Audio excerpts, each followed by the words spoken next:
जी नमस्कार, मैं Jitendra Kumar Chauhan science classes में आपका स्वागत है। दोस्तों हम लोग पढ़ेंगे आज फिजिक्स, और फिजिक्स में जो पढ़ने वाले हैं त्वरण के बारे में। तो त्वरण में हम लोग आज पढ़ेंगे दोस्तों त्वरण की फार्मूला के बारे में सीखेंगे, इसके SI मात्रक क्या होता है, इसके विमीय सूत्र क्या होते हैं और ये कितने प्रकार के होते हैं, इन सब चीज़ों के बारे में अध्ययन करेंगे।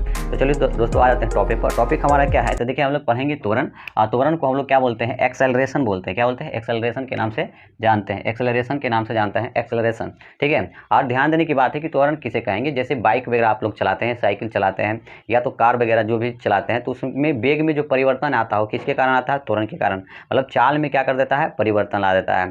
ठीक है। और जैसे बाइक आप चलाते हैं तो बाइक में जो होता है एक्सेलरेटर होता है, वो क्या करता है, जब उसको ऐसे घुमाते हैं तो वो या तो उसको बढ़ाते हैं, ठीक है, तो आपको वो क्या करता है, बाइक का जो वेग होता है उसमें परिवर्तन ला जाता है।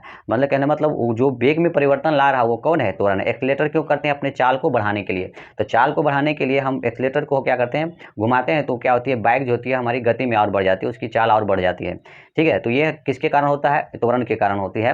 ठीक है। तो त्वरण क्या होता है, तो देखिए इसका अगर डिफिनेशन देखेंगे, कहेंगे वेग में परिवर्तन, वेग में परिवर्तन, परिवर्तन की, वेग में परिवर्तन की समय, समय की दर, समय की दर को, समय की दर को, वेग में परिवर्तन की समय की दर को त्वरण कहते हैं, त्वरण कहते हैं, कह सकते हैं। मतलब जिस समय में वेग में परिवर्तन आता है वही हमारा क्या होता है? त्वरण हो जाता है। कहने का वेग में परिवर्तन की समय की दर को ही बोलते हैं, क्या कहते हैं? त्वरण कहते हैं।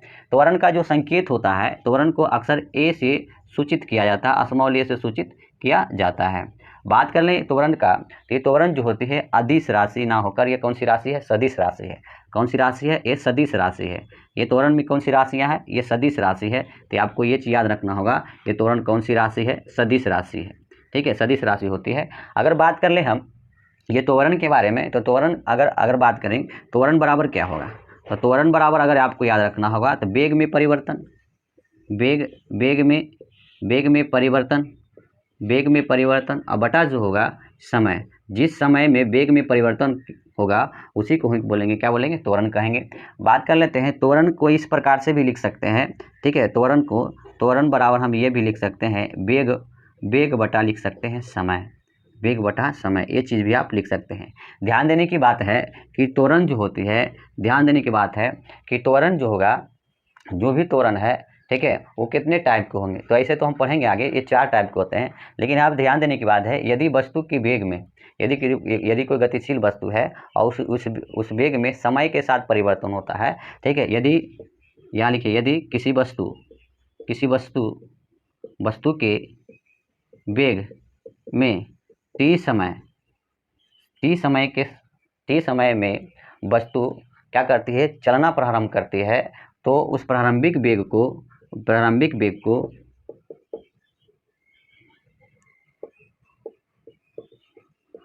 वेग को u से प्रदर्शित करते हैं, और अंतिम वेग जो होता है, ये लिख देते हैं, और अंतिम वेग जो होता है, और अंतिम वेग जो होता है उसे v से दिखाया जाता है। उस अवस्था में अगर त्वरण का फार्मूला देखा जाए तो a बराबर जो होता है v माइनस यू बटे के टी होता है। तो त्वरण का जो फार्मूला जो होता है, देखिए a बराबर v माइनस यू बटे के टी। ठीक है। तो ये चीज़ आपको याद रखना होगा। यदि किसी वस्तु की वेग में t समय में अगर वो वस्तु क्या हो, चलना प्रारंभ करती हो, तो उसकी प्रारंभिक वेग u और अंतिम वेग क्या होता है, ठीक है, अंतिम वेग v होता है। तब a त्वरण बराबर जब निकालना होगा तो v माइनस यू बटे टी, तो वेग में परिवर्तन की ही दर को क्या कहेंगे? त्वरण कहेंगे। अगर ध्यान देने की बात है, इसका SI मात्रक, तो इसको मिटा देते हैं। त्वरण का अगर SI मात्रक की बात करें, तो त्वरण बराबर आप लोग हम अभी जस्ट पढ़े हैं, वेग बटा क्या, वेग में परिवर्तन बटे समय, या बोल सकते हैं वेग बराबर बोल सकते हैं, क्या बोल सकते हैं? वेग बराबर यहाँ पर बोल सकते हैं। या अगर बात करें त्वरण का SI मात्रक, अगर बात करें त्वरण का SI मात्रक का, तो SI मात्रक जब निकालना चाहेंगे तो आपको निकालना आसान है। तो हम जानते हैं वेग बटा क्या होता है? समय। कहने मतलब वेग में परिवर्तन बटा क्या होता है? समय। तो ये आप क्या कीजिएगा, यहाँ पर वेग का SI मात्रक करेंगे, वेग का SI मात्रक, और बटे में क्या करेंगे? समय का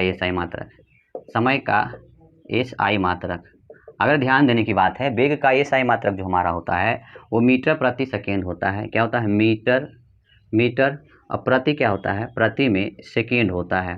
प्रति में सेकेंड, या लिख सकते हैं m प्रति सेकेंड, या यहीं पर बात कर लिया जाए समय का मात्रक क्या होता है, सेकेंड होता है।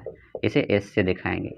अब देखिए आपके पास जो है इसको इस प्रकार से लिख सकते हैं, मीटर बटे में सेकेंड इंटू क्या करेंगे, सेकेंड करेंगे। ठीक है, तो ये आपके पास जो निकलेगा, निकल के आएगा मीटर प्रति सेकेंड का स्क्वायर, या इसी को लिख सकते हैं हम, या लिख सकते हैं मीटर प्रति सेकेंड स्क्वायर। तो आपका त्वरण का जो SI जो मात्रक होता है वो क्या होता है, मीटर प्रति सेकेंड स्क्वायर। तो ये चीज़ आपको याद रखना होगा। त्वरण क्या होती है, एक सदिश राशि है और उसका SI मात्रक जो होता है मीटर प्रति सेकेंड स्क्वायर होता है। इसको आप हिंदी में भी लिख सकते हैं, तो क्या लिख सकते हैं हिंदी में करके यहाँ पर, ठीक है। इसको किस रूप में लिखा जा सकता है, जैसे आपको यहाँ पर अगर इसको लिखना होगा तो कहेंगे मीटर प्रति, स्क्वायर का मतलब होता है वर्ग सेकेंड, ठीक है। मीटर प्रति वर्ग सेकेंड आपको इस रूप से लिखा हुआ मिलेगा। या तो लिख सकते हैं मीटर प्रति सेकेंड, या इसी को इन्वर्स के रूप में लिख सकता है, मीटर इंटू -2, इस प्रकार से भी लिख सकता है, ठीक है। तो आपको ये चीज़ याद रखना होगा, और ये भी चीज़ याद रखना होगा, और यह भी चीज़ याद रखना होगा। आपको ये याद रखना होगा त्वरण का SI मात्रक निकालने के लिए उसके फॉर्मूले की जरूरत पड़ेगी, वेग बटा समय। वेग यहाँ पर क्या है, वेग में परिवर्तन है बटा समय, ठीक है। ये चित्र आपका हो गया SI मात्रक का। बात कर लेते हैं इसकी विमीय सूत्र का। इसका विमीय सूत्र कैसे लिखिएगा, तो देखिए विमीय सूत्र लिखने के लिए हमको किसकी आवश्यकता पड़ती है, तो विमीय सूत्र लिखने के लिए हमको किसका m मास की आवश्यकता, मास के लिए m लिया जाता है, लंबाई के लिए l लिया जाता है, t के लिए क्या लिया जाता है, समय लिया जाता है, ठीक है। तो आपको विमीय सूत्र लिखने के लिए मास और लेंथ और टाइम की आवश्यकता पड़ती है। अब आपको बता दें जहाँ पर मास नहीं रहता वहाँ पर 0 दिया जाता है, देखते हैं यहाँ पर, ठीक है। अगर हम बात कर लें त्वरण का विमीय सूत्र का, त्वरण का विमीय सूत्र क्या निकाल लेते हैं, विमीय सूत्र। इसका विमीय सूत्र क्या होगा, तो अभी हम पढ़ा है त्वरण का जो मात्रक है वो था मीटर प्रति सेकेंड स्क्वायर। इसका मतलब क्या है, यहाँ पर मीटर जो है, मीटर के लिए, मीटर किसको सूचित करता है, लंबाई को, किसको सूचित करता है, लंबाई को। और लंबाई के लिए हम लोग क्या लेते हैं, लेंथ लेते हैं, क्या लेते हैं, एल लेते हैं। उसी प्रकार से अगर बात कर लिया जाए समय का मात्रक क्या होता है, सेकेंड, और सेकेंड के लिए हम लोग किसका लेते हैं, समय का मात्रक क्या होता है, सेकेंड, और सेकेंड के लिए हम लोग क्या लेते हैं, टी लेते हैं। लेकिन बात करें यहाँ सेकेंड स्क्वायर है तो यहाँ सेकेंड स्क्वायर करेंगे, ठीक है, यहाँ पर टी का स्क्वायर होगा। तो इस प्रकार से करने से बेहतर है कि डायरेक्ट इन चीज़ों को हम कर सकते हैं। जैसे अब यहाँ ध्यान देंगे कि यहाँ लंबाई के लिए हम मीटर है, मीटर किसका मात्रक होता है, ठीक है, लंबाई का। तो मीटर जो है, मीटर के लेंथ लेते हैं, इसके लिए एल लेंगे, प्रति का मतलब बटा होता है, समय के लिए क्या लेंगे, टी लेंगे, लेकिन टी का यहाँ क्या है, स्क्वायर है।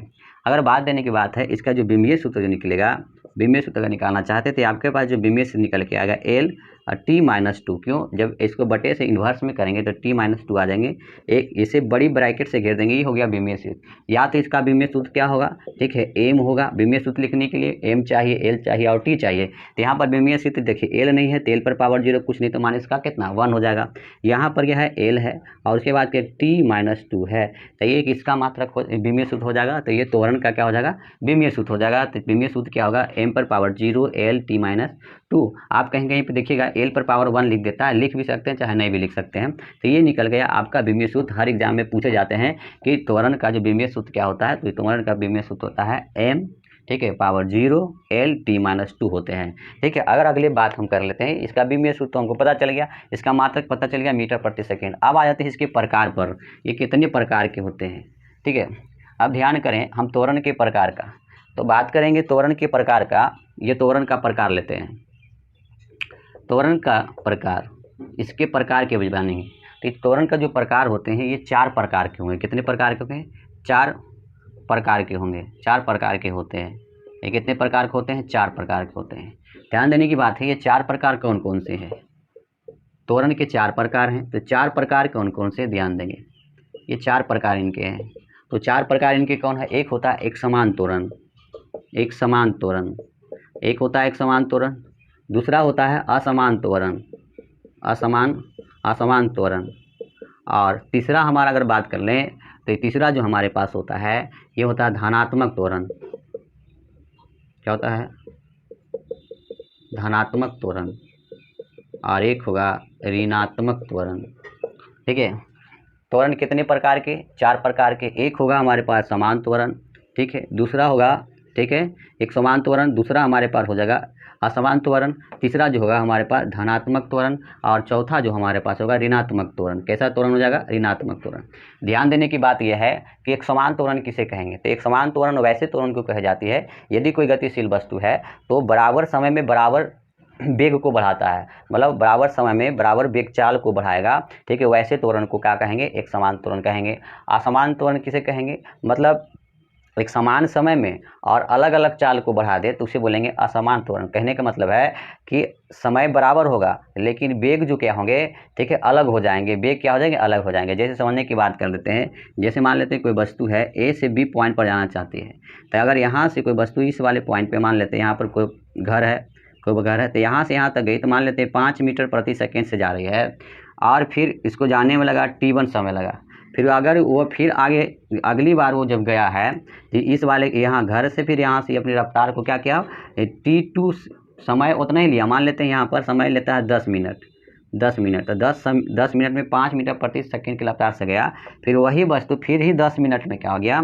फिर 10 मिनट लिया, फिर 10 मिनट, फिर भी रफ्तार उतना ही रखा, तो 5 मीटर प्रति सेकंड। मतलब बराबर समय में बराबर दूरी बराबर वेग से चल रही है, उसे एक समान त्वरण कहेंगे। और अगर यही बात कर लेंगे कोई वस्तु गतिशील वस्तु है या गाड़ी है, बस है, अगर समय मान लेते हैं कि अगर मान लेते हैं समय 10 मिनट ले रहा है, पहला चाल 10 मिनट में अगर 5 मीटर पर सेकेंड से जा रहा है, तो अब क्या करेगा? अगले 10 मिनट में वह क्या करे? अपने चाल को 15 मीटर पर सेकेंड कर दे। मतलब समय बराबर हो और चाल वेग उसका क्या हो? बदल जाए। तो कह सकते हैं, ध्यान देने की बात है, ठीक है, कि अगर असमान त्वरण कहेंगे किसे? तो असमान त्वरण वैसे त्वरण को कहेंगे जो बराबर समय में और वेग को बढ़ा दे, मतलब अलग अलग वेग से चले, उसे बोलेंगे असमान त्वरण।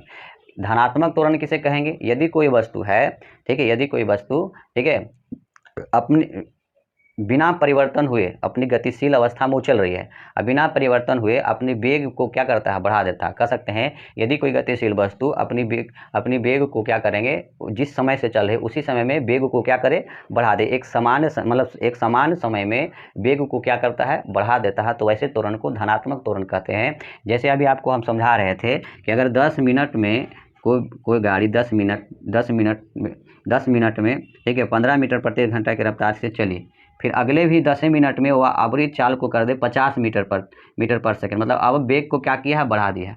अब वेग को क्या किया? बढ़ा दिया। तो वेग जैसे ही बढ़ गया तो कहने समय उतना ही ले, समय क्या ले? समान ले, और वेग को बढ़ा दे, तो वैसे त्वरण को बोलेंगे धनात्मक त्वरण। और ऋणात्मक त्वरण किसे कहेंगे? यदि कोई गतिशील वस्तु है, मतलब समान समय में अपनी वेग को क्या करे? घटा दे। मतलब गतिशील वस्तु अगर बिना परिवर्तन हुए, ठीक है, अपनी वेग को क्या करता है? घटा देता है, तो वैसे त्वरण को ऋणात्मक त्वरण कही जाती है। ठीक है, तो त्वरण कितने प्रकार के? तो त्वरण 4 प्रकार के, एक समान त्वरण, असमान त्वरण, धनात्मक त्वरण, ऋणात्मक त्वरण। एक समान त्वरण किसे कहेंगे? बराबर समय में बराबर वेग परिवर्तन करे, तो वैसे त्वरण को एक समान त्वरण। और एक समान समय में और वेग क्या करे? बदल दे, तो वैसे त्वरण को असमान त्वरण कहेंगे।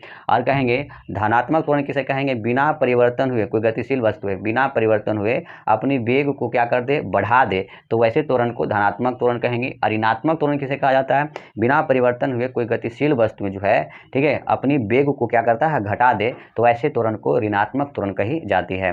ठीक है, तो त्वरण क्या था ये हमने सीखा, त्वरण कितने प्रकार थे ये हमने सीखे। वीडियो लंबा ना हो, आज तक यहीं तक रखें, वीडियो लंबा नहीं हो। ठीक है, तो दोस्तों मेरा पढ़ाया हुआ आप लोग को अच्छा लगा हो तो मेरे वीडियो को लाइक एवं शेयर करें, और अधिक से अधिक दोस्तों को जोड़ने का प्रयास करें। फिर मिलेगा अगले वीडियो में। धन्यवाद।